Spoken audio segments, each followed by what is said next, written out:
All right. Welcome back to a brand new video of the Target Individual Program, Target Experience. Heading home. I was trying to help my daughter finish doing her homework, but That's what we. Oh, I'm sure they were saying. decided, I was like, you know what? You need to go take a bath. It's 8:30. I was going at 8:30. You need to go take a bath, and then I just told their mother to make sure that they finish their homework. And Ethan came home pretty late tonight. And because again is that he does not want to do homework. So I said to her, he's been lying to us about his homework. She's like, oh, not to me. I'm like, yes, he has. He's been lying to you too. It's like these mothers, they believe that their children are going to be honest with them, particularly when they know that they're not honest themselves. Right? This is what they do. Right? So I don't know what you're looking at. They're looking at. Alright. Let me tell you. When I was younger, I used to listen to the music too. Back then it was more like, particularly when it comes to dancehall music, it's a music talking about killing each other and all this stuff and gun worship, and that sort of stuff. But you expect that in the people who have been oppressed and who live in poverty, right? So poverty breeds mental illness, poverty breeds violence. And so, we are part of the society in which they keep us in. Right? So if they keep us in mass poverty, they already know the outcome. I talk about the Rat Utopia experiment. Dr. Francis Cress Weston talked about, right? John Calhoun, who did an experiment with the Rat City, built the Rat City, and in the first couple weeks, abundance of resources, and then after that they start reducing the amount of resources that the rats have, and then what do you think happened? Turned into chaos. The rats started fighting against each other, right, killing each other, forming gangs. Some of them displayed from the trauma, homosexual tendencies. Some of them form what they call the beautiful ones because they thought they were better than the other rats in the society, so they formed their own gang and clique, what have you.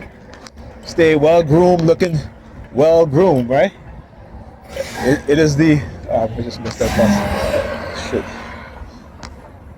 It is what they use to predict that the same thing can happen to human society. And they did it to who? To black people. Okay? Make no mistake, make your New York Predator Department back raising their sirens. Yeah, make no mistake, they did it to black people. Alright? Neighborhoods that are, and schools that are not funded, neighborhoods that have no resources. Right? On top of that, other external factors, the government allowing drugs to be pushed in the black community. The government, the control of the music industry to change positive music to not only promote negative music, right? So we grew up in that era. And our young people today still grow up in that era. As long as black people as a majority live in poverty, we're going to always have music that's always going to talk about certain things, right? Particularly when it comes to the detrimental behavior towards each other, right?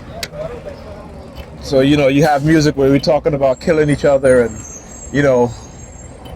and so forth, to glamorizing guns, talking about I shot this mother effer and this and that and blah, blah, blah, and blah, blah, blah. You know what I'm saying? Right? But you don't see no other group of people, right, who is making music and profiting off of music by us, you know, in terms of the negativity, right? But other groups of people profit off of our trauma. They profit off of our mental illness, right? And believe you me, when I talk about the mental illness within the black community, it is rampant. It is rampant because that's not normal. You go to any other society, any other group of people, you don't hear those types of lyrics because it's not normal. But it is normal to us, right? That is what I'm talking about. That is the mental illness. All right?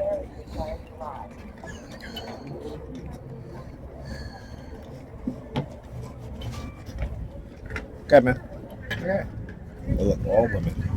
I have never seen this. Look at this. All women standing by the bus stop, right? Why? Well, what it is that they're trying to look. She did the car fixation. Tell ya. Don't even put that damn thing.